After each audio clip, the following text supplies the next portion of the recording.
NT Ramarao గారు 1983లో అధికారానికి వచ్చాక ఒక మేలు ఏం చేశారంటే కర్ణం మున్సిపల్ అధికారాలు మొత్తం రద్దు చేశాడు. పోలీస్ పటేల్ పట్వారీ వ్యవస్థ అని తెలంగాణలో అనేవారు, మున్సబు కర్ణాలు అని కోస్తా ప్రాంతంలో అనేవారు. దీనికి చాలామంది విమర్శలు చేశారు. కానీ మనం నిష్పక్షపాతంగా ఆలోచిస్తే వీళ్ళు ఎక్కువగా ఏడిపించుకుతున్నారు జనాన్ని. గ్రామాధికారులు అంటారు, వీళ్ళ మీద రకరకాల వ్యంగ్య పద్యాలు చాలా వచ్చాయండి ఆ రోజులు. కూచుమంచి తిమ్మకవి పిఠాపురం దేవుడి పేరు మీద మొత్తం కర్ణాలను తిట్టాడు. దీనికోసం ఎప్పుడు ఇలాంటి పద్యాలు విన్నప్పుడు దయచేసి ఒకటి గుర్తుపెట్టుకోండి, మీలో ఎవరైనా నియోగులు కర్ణాలు చేసిన వాడు పూర్వం ఇప్పుడెవరు లేరు. ఇప్పుడు కర్ణం అనే పోస్టే లేదు కదా, వీఆర్ఓ అయిపోయింది, గొడవ లేదు. అది బ్రాహ్మణులు చేయాలి, నియోగులు నేను లేదు. ఎవరో పరీక్ష రాసి ఎవరికి అర్హతుంటే వారికి ఇస్తున్నారు, అది ఒక ఉద్యోగం. ఆ శాఖకో ఆ కులాలకో చెందిన వాళ్ళు ఉంటే దయచేసి మన్నించండి. అసలు ఆ శాఖలు కులాలు మర్చిపోతేనే మీరు ఈ కార్యక్రమం వినాలి. మళ్ళీ మా క్యాస్టు మా శాఖ అది గొప్పదనే భావనతో సాహిత్యం చదవడం అనవసరం. అది మర్చిపోకపోతే ఇటువంటి రసజ్ఞతను ఆస్వాదించలేము. మనం ఎవరమో, మనం ఏ కులమో ఏ ప్రాంతమో, మనం పురుషుడు స్త్రీ అనే భావాలు కూడా పెట్టుకుని బాగా గడ్డగట్టుకుని స్త్రీ అయితే స్త్రీయే గొప్పదనడం, పురుషుడైతే ఎంతసేపు ఆడాళ్ళ పనికి మాలిన వాళ్ళు అనడం, ఇలాంటివి ఉంటే ఎప్పుడు సాహిత్యం సంగీతం తత్వం ఏది ఎక్కదు, అనవసరం కూడా. మన దేశంలో ఉన్న దురదృష్టం ఏది, అన్ని సాహిత్యం నేర్చుకుంటారు, సంగీతం నేర్చుకుంటారు, తత్వం కూడా నేర్చుకుంటారు, ఆధ్యాత్మికంగా వినడం కాదు ఉపన్యాసాలు ఇచ్చేస్తూ ఉంటారు. మళ్ళీ కిందకి దిగేసరికి ఏమైనా మనవాళ్ళేనండి అనేదో ముత్తిప్పుతాడు. ఇక్కడ ఎందుకు మనవాళ్ళు గొడవ? నీకు మనవాళ్ళనే భావన పోనప్పుడు నీకు పరమాత్మ గురించి మాట్లాడే అధికారం లేదు. అందుకే ఎప్పుడు ఆ నిష్కల్మషమైన చిత్తం ఉన్నవాడు ఎవరు మంచి పని చేస్తే వాళ్ళని మెచ్చుకుంటాడు, ఎవరు చెడ్డ పని చేస్తే వాళ్ళని దూషిస్తాడు. ఈయనకి మెచ్చుకోవడంలో కానీ దూషించడంలో కానీ ఈ పక్షపాతం అనేది లేదు. ఏమంటే నిజంగా మరి ఆధ్యాత్మిక ఉపన్యాసం ఇచ్చేవాళ్ళు ఎవరినో కొందరిని అనడం ఎందుకంటే కొందరిని అనడం లేదు, ఆ వ్యక్తిత్వాన్ని అంటున్నాం, ఆ విషయాన్ని అంటున్నాం. కర్ణాలని ఇదివరకు కాయస్థులు అనేవారు.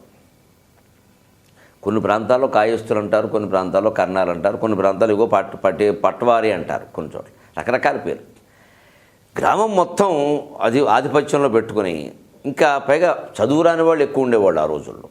వాళ్ళు చెప్పిందే వేదం. ఇంకా పొలం ఎక్కడుందో కర్ణంగారు చెప్పాలి, కాయస్థుడు చెప్పాలి. వీడు తెలియదు, వీడు చెప్తే ఒప్పుకోడాయన నీ మాకు తెలుసో 100 ఏళ్ళ పాటు చూస్తున్నావు అక్కడ నువ్వు మాడతావు అంటాడు. వాడిని ఇది భరించలేక ఎన్టీ రామారావు వ్యవస్థ రద్దు చేయగానే ఆయన కాళ్ళకు దండాలు పెట్టారు చాలామంది. ఏదో కొంతమంది ఆ వర్గం వారు ఉద్యోగం పోయిందని బాధపడచ్చు, కానీ మంచి చేసిన దాన్ని మంచి అని మెచ్చుకుని తీరాలి మనం. అది మంచి పని, అది నాకేం సందేహం లేదు చెప్పడానికి. ఎంత మంచి పని అంటే శూద్రకుడు మృచ్ఛకటిక నాటకంలో కూడా ఒక పాత్ర ప్రత్యేకించి వాళ్ళ గురించి అవుతుంది. ఎందుకు చెప్పింది అంటే అప్పటి నుంచి ఉంది దుర్మార్గం. ప్రజల్ని కాల్చుకు తింటారా ఈ మున్సబకరణాలు. ఇక ప్రజల మీద పెత్తనం ఎంత అంతా కాదు, వాళ్ళకి ఏదో చదువు రాదు కదా తెలియదు కదా అని వీడు చెప్పిందే మాట కింద చేసి వాడికి శిక్షలు వేసేస్తూ మున్సబులు శిక్షలు వేస్తారు. కర్ణాలు సరే లెక్కలు తేలుస్తారు. సాధారణంగా మున్సబుల కింద రట్టడులు రెడ్లు ఉండేవారు. రట్టు అడి అంటే బయట కూర్చొని తీర్పులు ఇచ్చేవాడు. రట్టు అంటే గుట్టు రట్టు ఏందంటావు, రత్స రట్టు రెండు ఒకటి. బహిరంగంగా ఉండి తీర్పులు ఇచ్చేవాడు రట్టు అడి. ఆ రట్టు అడి పలుకుబడిలో రట్టడి రెడ్డి అయింది. అది రెడ్లు ఉండేవారు. ఆ రెడ్లు మళ్ళీ కాపు బలిసి రెడ్డి అయ్యడని సామెత. ఎందుకంటే కులాల పేర్లు వస్తున్నందుకు మన్నించండి, వాస్తవాల విషయాలు. ఎందుకంటే ముందు కాపులుగా ఉంటారు, తర్వాత 4 ఎకరాల వాడు 40 ఎకరాలు అయ్యేసరికి మనం కాపులు అయితే ఏంటి మనం గ్రామాధికారి అవ్వాలి అనేసరికి ఆయన రెడ్డి అన్నారు. అందుకే కాపుల్లో చాలామంది రెడ్లుగా మారిన వారు ఉన్నారు. రెడ్డి నాయుడు, కమ్మనాయుడు, కాపు నాయుడు అంటూ నాయుళ్ళు చౌదరీస్లో కూడా 3-4 రకాలు ఉన్నాయి. ఇవన్నీ ఎందుకు వస్తే సామాజిక పరిణామాలు ఇవన్నీ. ఇందులో మన కులాన్ని మన శాఖని మర్చిపోయి వాస్తవాన్ని అంగీకరిస్తే తప్ప ఎప్పటికీ సమాజం మనకు అర్థం కాదు. మన వాళ్ళు తప్పు చేసినా సరే తప్పుగా ఒప్పుకోవాలి. అందుకని ఈ కాయస్థులు కర్ణాలు మున్సబులు వీళ్ళు ఎవరైనా కానివ్వండి, వీళ్ళు ఎంత కాల్చుకు తినేవాళ్ళు. మృచ్ఛకటిక నాటకంలో సరదాగా చమత్కారంగా ఓ మాట చెప్పాడు, కాల్చుకు తింటారా అసలు ఈ బుద్ధి వీళ్ళకి పుట్టుకతోనే వచ్చిందిరా అని ఏదో అన్నట్టు. అంటే ఒకడు అడిగాడు, కాయస్థేనోదరస్థేన మాతుర్మాంసం నభక్షితం అన్నట్టు. పుట్టుకతో వచ్చిందా కడుపులో ఉండగానే వచ్చిందా అన్నట్టు. ఇంకొంచెం తీవ్రం అనమాట. అంటే వాడు కడుపులో ఉండగానే వచ్చింది. ఆ మాటకు వస్తే పూర్వజన్మ నుంచి ఉంది. పూర్వజన్మలో వాడు కాయస్థుడు కాదు. ఇంకొంచెం తీవ్రం చేయడం మనకి బాగా అలవాటు. మంచివాడిని బాగా మంచివాడు అనడం, చెడ్డవాడిని బాగా చెడ్డవాడు అనడం, ఈ కొంచెం ఒక్కోసారి చెడ్డవాడిని మరీ ఏదో మంచివాడు అనడం, ఈ విపరీతాలన్నీ భారతీయుల్లో ఉంటాయి. విదేశీయులు చాలా భాగం ఎలా ఉన్నదాన్ని అలాగే చూస్తారు. మన దేన్నైనా అతిగా చూసేయడం మనకు బాగా అలవాటు. అందుకని అది చెడ్డవాడు అంటే ఎప్పటి నుంచి వచ్చింది చెడ్డతనం వాడికంటే చిన్నప్పటి నుంచి ఉండాలి. చిన్నప్పటి నుంచి కాదు కడుపులో ఉండగానే ఉంది అన్నట్టు, మరి తీవ్రం. అప్పుడు అన్నట్టు పక్కవాడు, కడుపులో ఉండగా ఉంటే మరి కాల్చుకు తినే అలవాటు, వాడు తల్లి మాంసం తినేయాలి కదా అన్నట్ట. కడుపులో ఉండగా వాడికి కాల్చుకు తినే అలవాటు ఉంటే తల్లి మాంసం తినేయాలి కదా అన్నట్ట. వాడు దానికి సమాధానం చెప్పాడండి చమత్కారంగా. కాయస్థేనోదరస్థేన మాతుర్మాంసం నభక్షితం దయాహేతుర్నచైమాత్ర దంతాభావోకి కారణం అన్నాడు వాడంతే. ఎందుకు తల్లి మాంసం తినలేదు అంటే, వాడికి తల్లి మీద ఏమి దయలేదురా, పళ్ళు లేవు కదా అందుకని తినలేదు అన్నట్ట. ఇది అద్భుతమైన పరిశీలన అండి. ఇది హాస్యం ద్వారా దీన్ని ఆస్వాదించాలి తప్ప ఇందులో మన కులాలు మన శాఖలు వెతుక్కుని ఇలా అంటారా అనడం, పోటీ పద్యాలు, అదంతా తప్పు. ఇలా అనేక రకాల వైదికుల మీద, వైదిక బ్రాహ్మణుల మీద వాళ్ళు పరమ తెలివి తక్కువ వాళ్ళని రాసిన శ్లోకాలు చాలా ఉన్నాయి. అలాగే అన్ని కులాల మీద ఉన్నాయి, బ్రాహ్మణుల మీద, కోమట్ల మీద, ఎవరిని వదిలిపెట్టలేదు సమాజం. ఎందుకు వదిలిపెట్టలేదంటే, కవి అన్నవాడికి అందరూ ఒక్కటే, మీరు దయచేసి దృష్టిలో పెట్టుకోండి. కవి అన్నవాడు కవి రేవ ప్రజాపతి. కవి అంటే సాక్షాత్ భగవంతుడు, ఆత్మస్వరూపుడు. వాడు నిష్కల్మషంగా మాట్లాడతాడు.